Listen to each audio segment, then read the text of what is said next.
Hello and assalamualaikum to every single one of you. I hope you guys have an amazing day today.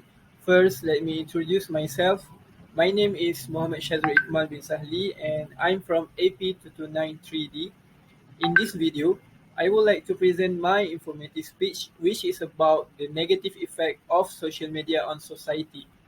What if I told you Facebook, Twitter, Instagram, and Snapchat are bad for your well-being?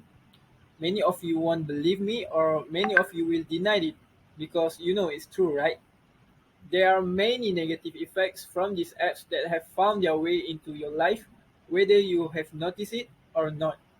These apps appear to be fun, convenient, interactive ways to talk with friends or catch up on the latest trends, but they are not as harmless as they may seem.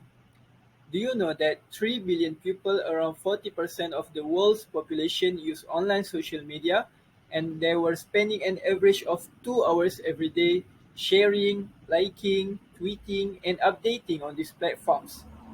That breaks down to around half a million tweets and Snapchats photos shared every minute. There are many negative effects of social media in our society. One of them is depression. So, can social media cause depression in society? According to current research, the more people use social media, the more negative effects they experience, including depression. This could be especially dangerous for persons who have already been diagnosed with anxiety and depression. It has been proposed that heightened social comparison and a lack of social interaction resulting from spending more time on social media contribute to these negative feelings and depression symptoms. On top of increasing the cases of anxiety and depression, another bad thing about social media is that spending too much time on it can lead to poor sleep. Numerous studies have shown that increase of use of social media has a negative effect on your sleep quality. The research found that the more time adolescents spend on screen-based activities like social media, the more trouble they had falling asleep and the less sleep they got during the night. This is because the blue light from our electronic device stimulates parts of the brains that make us feel alert, leaving us energized at bedtime when we should be winding down. Look at this graph. As you can see, this graph shows the lowest symptoms of depression are those who engage in 8 or fewer social media sessions per week. 29% of those who engage in at least 58 social media sessions recorded the highest incidence of depression symptoms. This graph shows the depression cases to young people if used more often.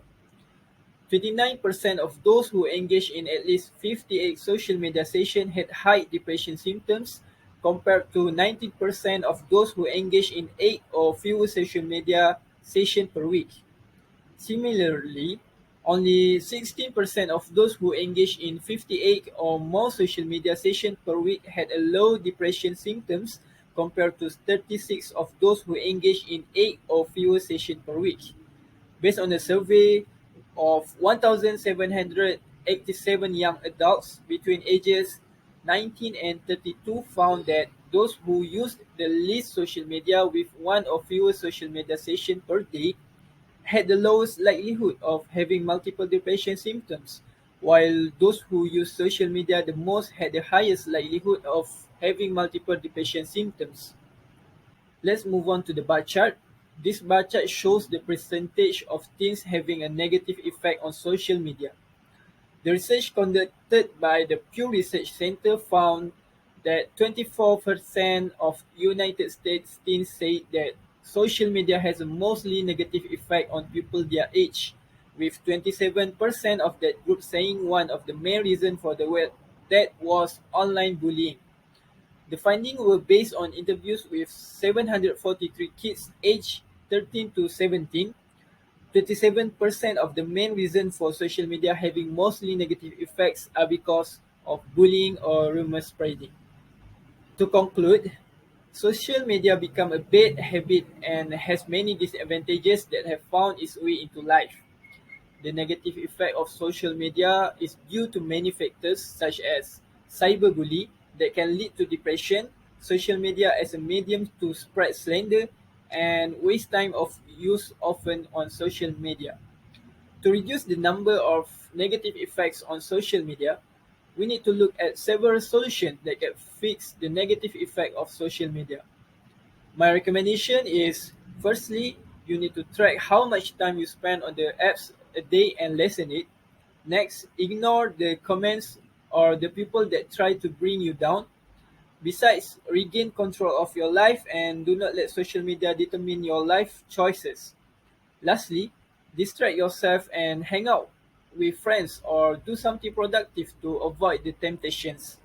After making a change and not being dependent or wasting time on social media, you will be able to get more involved in other aspects of your life. So that's all from me. Thank you for watching. Bye.